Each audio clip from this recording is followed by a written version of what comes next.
masuk karo bedane pangkat karo jabatan.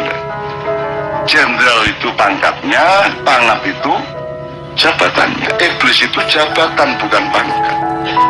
Namanya bukan iblis. Namanya macam-macam tergantung di mana dia. Kalau di sini budayawan, kalau di sini imam, kalau di sini ustadz, di sini kiai, di sini dukun, di sini macam-macam.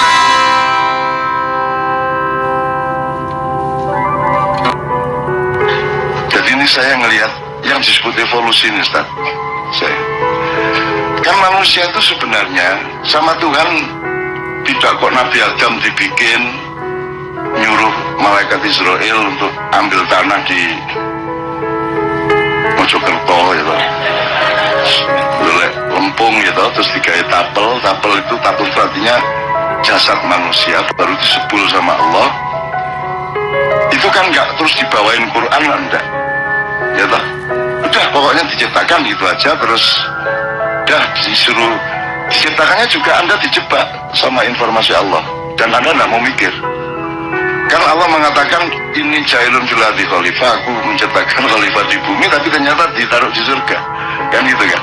Terus baru diberitakan wala taqrabu hadhihi syajarah, jangan deketin pohon itu, buah itu adalah buah haram. Tadi katanya di bumi, kok saya di surga, itu tidak ada yang nanya loh sampai sekarang. Tapi kan ngomongnya di bumi sampean. Ini gimana perjanya ini kan gitu. Ternyata di surga, terus nanti ada pohon yang dilarang dia mendekati dan seterusnya, kemudian digoda oleh iblis, dan iblis itu Adam tidak akan tergoda oleh iblis di Ahsani Taqwim, tidak akan tergoda. Cuma dia belum pernah ada pementasan teater di surga. Maka makna iblis ini datang dengan kostum Jibril. Jadi iblis datang dengan pakaian malaikat, dengan wajah malaikat, karena dia lebih senior daripada malaikat Jibril. Maka Adam menganggap itu malaikat, maka dia taat kepada sarannya si iblis. Karena iblis ini malaikat sebelumnya, sebelum dimutasi menjadi iblis. Tapi kualitasnya tetap kualitas malaikat. Iblis itu sebutan, itu jabatan. Iblis itu bukan namanya, tapi jabatannya. Lu gitu, masuk karo bedane pangkat karo jabatan. Jenderal itu pangkatnya, pangap itu jabatannya. Iblis itu jabatan bukan pangkat. Namanya bukan iblis. Namanya macam-macam tergantung di mana dia. Kalau di sini budayawan, kalau di sini imam, kalau di sini ustadz, di sini kiai, di sini dukun, di sini macam-macam tergantung. Iblis kok ya.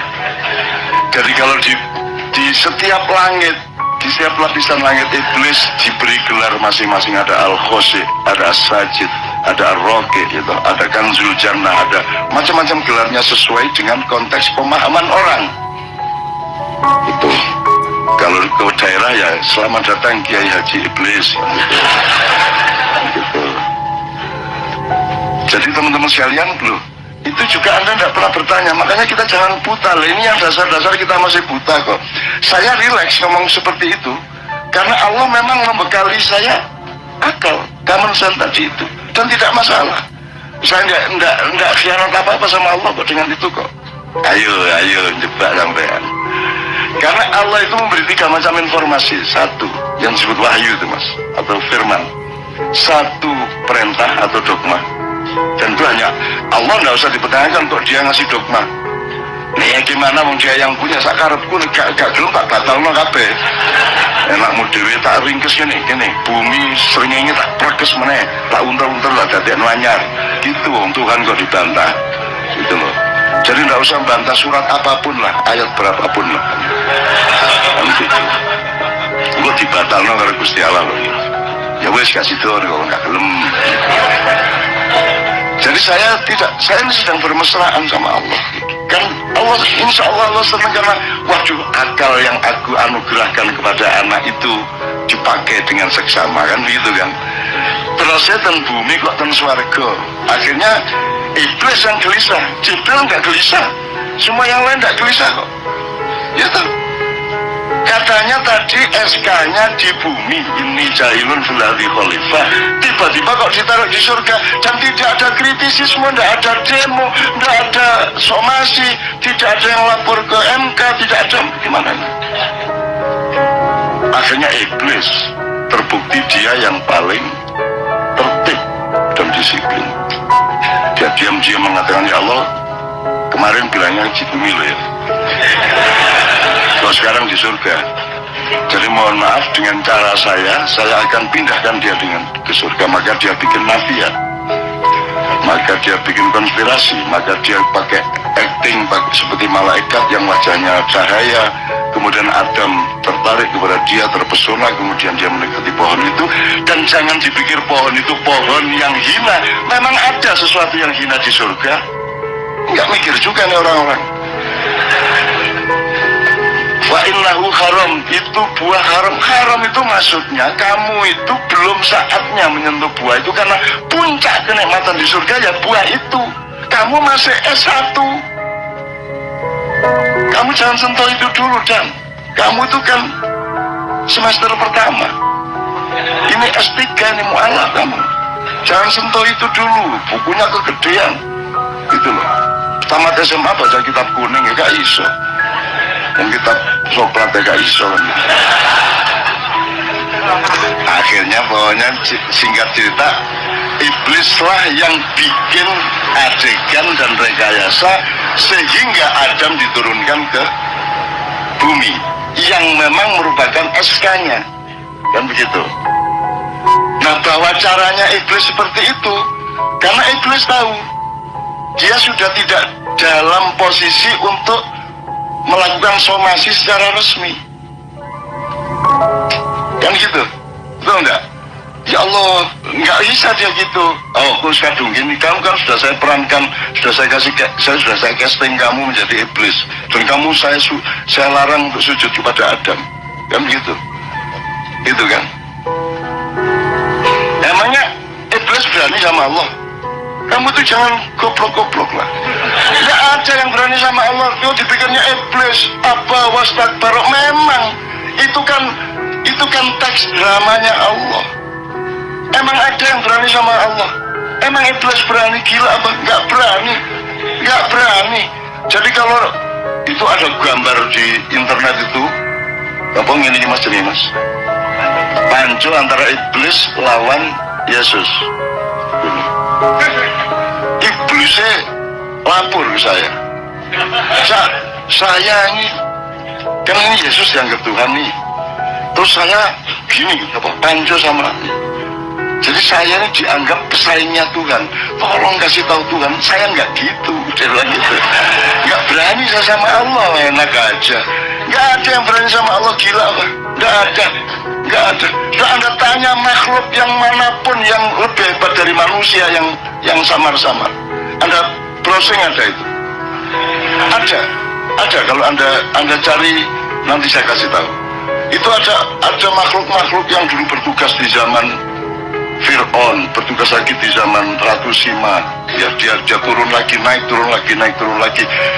Dia menyimpulkan pokoknya yang satu itu, yang namanya Allah Subhanahu Wa Taala. Sudah, kamu tidak usah ikut-ikut, tidak usah ngelawan. Itu tidak bisa dilawan. Itu luar biasa dahsyat dan dia sangat baik. Gitu. Maka iblis pun tidak akan berani sama Allah. Jadi Anda jangan pikir iblis itu musuhnya Tuhan. Iblisnya menderita. Ya Allah, aku dianggap musuhnya Allah, ya Allah, ampun, itu kan dia. Itu, apalagi saya sudah nulis di drama saya, tahu itu, di tikungan iblis, dan non iblis itu pengagum Muhammad gak karu-karuan. Lu kok bisa iblis yang Muhammad lebih senior dari iblis, angel meneh lagi. Rasul Muhammad lebih senior dari iblis, lebih senior dari Jibril, karena dia ciptaan Allah yang pertama, Nur Muhammad. Kemudian yang Anda kenal sekarang dengan maulid Nabi itu adalah Muhammad yang sedang disuruh jadi bupati di bumi, suruh bertugas di bumi gitu dong. Terus Anda pikir sekian miliar tahun, sekian miliar abad kehidupan ini, si kekasih Allah yang namanya Muhammad itu hanya ditugasi 63 tahun. Sia-sia banget hidupnya. Enggak, dia sedang tugas di berbagai macam tempat yang lain. Dan tidak usah bantah. Anda mau ketemu jin, tanya sama jin nabimu siapa? Dia bilang Muhammad. Apakah Muhammad yang di Mekah itu? Iya, dia bilang gitu. Cuman ketika di tempat saya bukan yang di Mekah itu. Ngerti maksudnya? Loh, makanya jangan terlalu buta. Kemungkinan dalam hidup tuh itu mengalir, mas, getaran itu. Hidup tuh getaran. Getaran. Makanya surga disebut, selalu menyebut sungai itu karena aliran. Kita nanti menguasai aliran, pengen ini jadi, pengen ini jadi, pengen ini jadi. Pokoknya kita menguasai aliran. Aliran itu ya bisa aliran air, aliran listrik, aliran apa saja. Semua yang sifatnya berjalan dan dinamis itu namanya aliran. Dan kita menguasai sungai di surga itu karena dia, Allah mengatakan mintah tial anhar. Kita di atas surga, kita memerintah sungai-sungai itu. Yang penting pada sungai bukan tanah yang berlubang, bukan airnya, tetapi alirannya. Nah, aliran ini yang engkau harus bawa kemana-mana. Kamu kesini untuk mengalir dan terus alirkan sampai bulan depan. Jangan berhenti di tengah jalan, terus hidupku mengalir. Makanya kan visalin tadi ya Ustaz.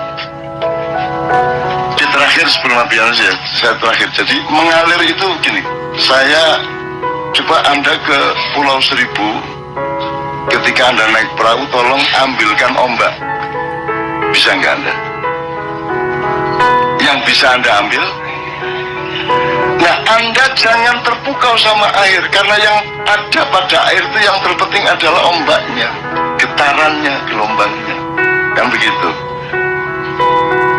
Jadi jangan percaya sama warna dan lukisannya cadang, karena yang penting adalah apa yang mengalir dan bergetar padanya. Manusia itu dengan dirinya sudah cukup untuk bikin baik, untuk bikin peradaban yang mulia, sudah cukup dengan dirinya dok. Tidak usah Quran, tidak usah Injil, tidak usah apa-apa, tidak usah sekolah, tidak. Asal kamu jadi manusia aktif dan mengalir kemanusiaanmu, maka akan tercipta baldatun thayyibatun wa rabbun ghafur. Ini beneran. Tapi kan manusia pemalas, dia layak kilon, dia tidak maksimal menggunakan akalnya, hatinya juga selingkuh, hatinya tidak jujur dan seterusnya. Akhirnya terjadi keterpecahan dan keterkepingan kemanusiaan pada dirinya, sehingga kemudian pada generasi kedua setelah Adam sudah terjadi pembunuhan. Anda bisa semenderita-menderita Anda tidak pernah punya anak yang membunuh adiknya tuh, kakaknya tuh. Jadi bagaimana Anda merasa menderita itu? Adam manusia pertama baru percobaan itu sudah harus mengalami anaknya dibunuh oleh anaknya. Semenderita-menderitamu kan paling bayar kredit telat kan gitu. Kan begitu toh? Kan tidak, kalaupun sekarang terbunuh mas, tidak seperti Qabil dan Habil kok kasusnya. Paling kalau ada mafia besar, yang satu ini debt collector kelas 1, terus gangguin ini, dibenci sama ini, disukai ini, akhirnya terjadi pertengkaran, akhirnya kasih pelajaran tuh si debt collector itu, diracun aja tuh anaknya, upamanya gitu ya, upamanya, dan seterusnya. Ini saya nggak ngomong siapa-siapa loh ya, kan tidak ada relevansinya toh, kecuali di dalam pikiran Anda sendiri Anda rangkai, itu tidak ada masalah. Tapi secara hukum saya tidak pernah ada sambungan-sambungan seperti itu. Iya. Anda tidak pernah mengalami seperti itu. Nah, Nabi Adam itu sudah cukup dengan dirinya tanpa pernah sekolah, tanpa pernah membaca. Yang disebut wa'allama Adam al-asma'a kullaha tsumma 'aradahum 'alal malaika di Quran, di terjemahan disebut, dan Allah mengajarkan nama-nama benda atau nama benda-benda. Saya tidak menyalahkan, tapi saya kurang akurat pada pemahaman saya. Sekarang saya tanya, kata apa yang sekarang masih kita warisi dari Allah yang diajarkan kepada Adam? Kalau itu nama-nama benda, apa batu, apa batu itu hajar misalnya bahasa Arab atau apa? Yang mana? Kata yang mana yang diajarkan oleh Allah kepada Adam yang pasti untuk diwariskan toh Ustaz. Untuk apa Adam diajari? Terus Adam diajari tidak untuk siapa-siapa yang lain, terus ngomong karo sopo. Masa Adam diajari untuk dirinya sendiri? Itu fakta pertama. Fakta yang kedua, katakan lahir dari kesepakatan sosial. Itu dehem kan gitu kan. Karena rosonya itu kan, kata dehem itu kan sesuai dengan bunyinya. Dehem kan itu kan. Kalau di Jombang ada jajan namanya tak kriak. Kriak itu kono tak kriak pada itu. Maksudnya tadi, jadi ada kacang dibungkus apa? Tepung digoreng keras. Kalau makan tuh tak kriak gitu. Nah itu terus disebut tak kriak. Itu kesepakatan. Di sebelah desa saya ada namanya Desa Swideng. Itu karena ada bom Belanda waktu perang Swideng. Loh ya apa? Itu kesepakatan. Jadi mana yang diajarkan Allah mana? Menurut saya itu fenomenologi yang diajarkan. Bahwa hidup itu nanti ada begini. Bukan kok ini batu dam, iki godong, enggak gitu menurut saya. Kalau cuma batu godong nama itu kan dia bisa bikin sendiri sama anaknya. Ya toh, bisa disepakati lah iki asbak, iki rokok. Kan gitu.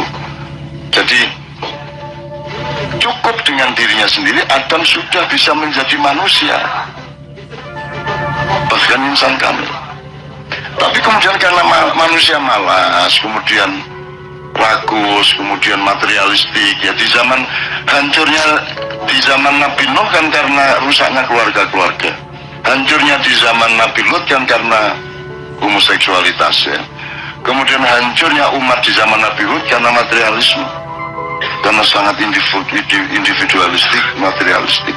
Itu penyakit-penyakit yang kita sudah punya sekarang. Salah satu yang membuat Indonesia ini tidak diazab Allah secara besar-besaran seperti di zaman Nabi Nuh adalah karena sejahat-jahat orang di Indonesia itu baik sama keluarganya. Semuanya. Saya ketemu sama pembunuh yang pembunuh bayaran, sudah membunuh siapa, bilang sama saya siap Cak di penjara, tak mati saya aku gak bomas, cuman aku titip bojoku ya Cak. Begitu. Maksudmu titip bojomu ini tak apa-apa? Ini ketemu Habib Anis belain dia. Maksud titip bojomu itu. Ada yang dulu pernah ditangkap, yang bunuh bosnya Cina itu, kemudian dia di penjara, dia bisa keluar penjara dalam keadaan diborgol tangan dan kakinya, hanya pakai celana pendek dia bisa keluar dari penjara militer, ingat ya. Itu dia sekarang di salah satu lapas di Sidoarjo, dan dia bilang sama Kalapas, Pak, sampean kan tahu saya ini berasal dari satuan yang tidak kalah sama Kopassus. Saya bisa keluar dari penjara dengan sangat mudah. Saya bilang, tapi saya berjanji tidak akan keluar dari sini dengan satu syarat. Kalapas bilang, apa syaratnya? Tolong saya dipertemukan sama Cak Nun. Udah, akhirnya Kalapas nyari saya datang. Saya datang ke penjara itu. Dan dia ikhlas di penjara seumur hidup. Asal saya menyaksikan bahwa dia bukan yang paling bersalah dalam kasus itu. Terus dia bawa berkasnya, dia nangis di pangkuan saya. Kalau dia gede banget. Saya kecil begini, dia nangis di sini saya, guguk itu. Terus dia kasih berkasnya, saya salah. Tapi yang lebih salah adalah komandan saya. Dan gitu. Kalau saya hukuman mati, komandan saya harusnya kalau saya hukuman seumur hidup seharusnya ada yang dihukum mati, kan? Dan seterusnya ya. Jadi teman-teman sekalian, karena manusia tidak sungguh-sungguh, akhirnya katakanlah Tuhan ngalah, ya udahlah, tak kalau gitu tak kasih buku manual, tak kei panduan, tak kei map, ya, ibaratnya itu tak kei map. Maka muncullah Suhufi Ibrahim wa Musa. Muncul mushaf kecil, semacam ya oret-oretan lah, gini loh hidup itu gitu. Dulunya kan enggak, dari Nabi Adam sampai sebelum Ibrahim itu enggak dikasih panduan apa-apa. Karena Allah sudah menciptakan ahsani takwim kok, sudah manusia yang masterpiece kok, udah beres kok. Tapi karena manusia tidak menggunakan akalnya dengan maksimal, ya, maka akhirnya Allah kasih panduan. Kemudian ternyata juga tidak menolong mereka. Makin lama makin rakus lagi, makin perang-perang lagi. Akhirnya panduannya dilengkapin. Kemudian menjadi kitab Taurat. Taurat dikembangkan lagi menjadi Zabur. Zabur dikembangkan lagi menjadi Injil. Injil disempurnakan menjadi Al-Quran. Nah, teman-teman sekalian, kenapa sekarang kita bertengkar mengenai agama ini, apa itu kafir atau bukan, calon ini atau itu dan seterusnya? Karena kita terjebak pada institusionalisasi. Kita terjebak pada pelembagaan, bahwa menjadi orang Islam itu cukup. Kan ada Islam adalah mengakui Allah, malaikat, nabi, kitab, dan hari akhir. Terus Islam adalah sholat 5 waktu sehari, puasa Ramadan. Nah, itu jawabannya.